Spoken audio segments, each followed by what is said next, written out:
Hello guys, ഇതെന്താ item എന്നറിയോ? എന്റെ ഏറ്റവും ഫേവറേറ്റ് ആയിട്ടുള്ള ഒരു ഐറ്റമാണ്. ഞാൻ ഇതിനിട്ടേക്കുന്ന പേര് അരി വറുത്ത് പൊടിച്ച മാവെന്നാണ്. നമുക്കിത് എങ്ങനെ ഉണ്ടാക്കുന്നതെന്ന് നോക്കിയാലോ? ആദ്യം നമുക്ക് വെള്ളത്തിൽ അരി ഇട്ട് വെക്കണം. എന്നിട്ട് അതിന് എന്താ പറയാ, നമ്മൾ തോരാനായിട്ട് വെക്കൂലേ, അങ്ങനെ വെക്കണം. ഇത് ഞാൻ രാവിലെ അടുപ്പിലിടാൻ വേണ്ടിയിട്ട് എടുത്ത അരിയാണ്. അപ്പോഴത്തേക്ക് കലം തുറന്ന് നോക്കിയപ്പോൾ ഓൾറെഡി അരി അടുപ്പിലിട്ടിട്ടുണ്ടായിരുന്നു. ഇത് ഫ്രിഡ്ജിൽ വെക്കാൻ നോക്കിയപ്പോൾ അതെന്തായാലും നടക്കുന്ന കാര്യമല്ലേ, നാളെ ആകുമ്പോൾ എങ്ങനെ ആവും എന്നറിയില്ലല്ലോ. അപ്പോൾ ഞാൻ വിചാരിച്ചു ഇതുണ്ടാക്കാന്ന്. അങ്ങനെ ഇതിനെ തോർത്ത് ഇത് ഒരു സെറ്റായിട്ട് വരുമ്പോൾ നമ്മളൊരു ചട്ടി അടുപ്പിൽ വെച്ചിട്ട് അതിലേക്ക് ഈ കുതിർത്ത് വെച്ച അരിനെ എടുത്ത് തട്ടും. കണ്ടോ, ഇങ്ങനെ എടുത്ത് തട്ടിയിട്ട് നേരെ നമ്മൾ വറുത്ത് അതിൻ്റെ ഈ എന്താണ് ഈർപ്പൊക്കെ ഉണ്ടല്ലോ അതൊക്കെ മാറുമ്പോഴത്തേക്ക് ഇത് പൊട്ടിത്തെറിക്കാനായിട്ട് തുടങ്ങും. ദേ ഇങ്ങനെ പൊട്ടിത്തെറിക്കും. കണ്ടോ, ഇങ്ങനെ പൊട്ടിത്തെറിക്കുമ്പോഴത്തേക്ക് അത്യാവശ്യം മാറി നിൽക്കുന്നതാണ് നല്ലത്. മേത്ത് മറ്റേ കല്ലെറിയുന്ന പോലത്തെ ഒരു ഫീൽ ആയിരിക്കും ഇതിങ്ങനെ പൊട്ടിത്തെറിക്കുമ്പോൾ. ആ ഗ്യാസിന് ചുറ്റും ഏതാണ്ടൊക്കെ ഇങ്ങനെയാവും. അപ്പോൾ ഞാൻ വിചാരിച്ചു ഒരു ബുദ്ധി ചെയ്ത് നോക്കാം, നമുക്കിങ്ങനെ ഒരു പ്ലേറ്റ് എടുത്ത് അടച്ചു വെച്ച് നോക്കാം.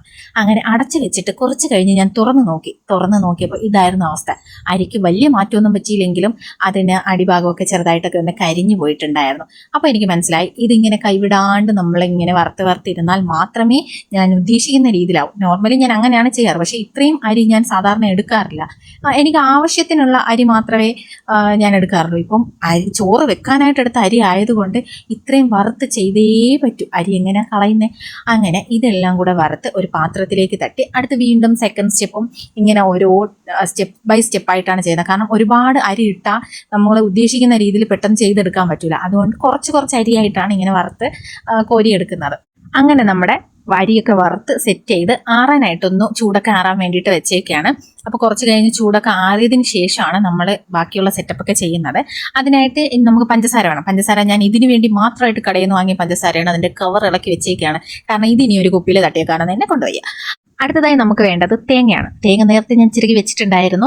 ഇതില്ലാണ്ട് ഒരു കളിയില്ല. ഇനി അടുത്ത് നമുക്ക് വേണ്ടത് ഒരു മിക്സിയിലേക്ക് നമ്മൾ നേരത്തെ ചൂട് ആറിയിരിക്കുന്ന ആ അരി ഉണ്ടല്ലോ, വറുത്ത് വെച്ചേക്കുന്ന അരി, ഇതിനെ മിക്സിയിലോട്ട് തട്ടി നന്നായിട്ട് അന്ന് പൊടിച്ചെടുക്കുക. കാരണം ഇത് സാധാരണ ഞാൻ ചെയ്യാറുള്ളത് ഇതിന് മേളിലോട്ട് തന്നെ തേങ്ങയും പഞ്ചസാര എല്ലാം കൂടെ ഇട്ട് അങ്ങ് അരച്ച് പറക്കൊക്കെ എടുക്കുമായിരുന്നു. പക്ഷേ ഇപ്രാവശ്യം ഞാൻ അങ്ങനെ ചെയ്ത് നോക്കിയപ്പോഴത്തേക്ക് അങ്ങ് ഒത്തില്ല. അതുകൊണ്ട് ആദ്യം നമുക്ക് ഇതിനെ അങ്ങ് പൊടിച്ചെടുക്കാമെന്ന് വിചാരിച്ചു. ഇത് നല്ല തെരയായിട്ട് പൊടിച്ച് എടുത്തതിന് ശേഷം ഇതിലേക്ക് നമ്മൾ നേരത്തെ ചിരകി വെച്ചിരിക്കുന്ന ഈ തേങ്ങയും അതിൻ്റെ കൂടെ നമുക്ക് ആവശ്യത്തിന് പഞ്ചസാരയും. എനിക്കാണെങ്കിൽ പഞ്ചസാര എന്ന് പറഞ്ഞാൽ ഭയങ്കര ഇഷ്ടമുള്ളൊരു സാധനമായതുകൊണ്ട് ഞാൻ ഇച്ചിരി കൂടുതൽ പഞ്ചസാര ഇടുന്നുണ്ട്. എനിക്ക് ഒരുപാട് മധുരം വേണം, മധുരമുള്ളത് ഭയങ്കര ഇഷ്ടമാണ്. അങ്ങനെ ഈ തേങ്ങയും പഞ്ചസാരയും ഈ അരിയും കൂടെ ആയിട്ട് നമ്മൾ നന്നായിട്ട് അരച്ചെടുക്കും. അങ്ങനെ അരിയും തേങ്ങയും പഞ്ചസാരയൊക്കെ ഇട്ട് പൊടിച്ച് അരച്ച് നല്ല അടിപൊളിയാക്കി വെച്ചിട്ടുണ്ട്. ഇത് ഇനി ഒരു കുപ്പിയിലേക്ക് മാറ്റി വെക്കണം. ഇത് ഇത്രയും കണ്ടൊന്നും ആരും പേടിക്കേണ്ട. ഇതെനിക്കൊരു ഒരാഴ്ചത്തേക്കുള്ളതേ ഉള്ളൂ. ഓക്കെ, അപ്പോൾ ഇത് നിങ്ങളൊന്ന് ട്രൈ ചെയ്ത് നോക്കണം. ട്രൈ ചെയ്യാത്തവർ ട്രൈ ചെയ്ത് നോക്കണം. ഭയങ്കര ടേസ്റ്റാണ്.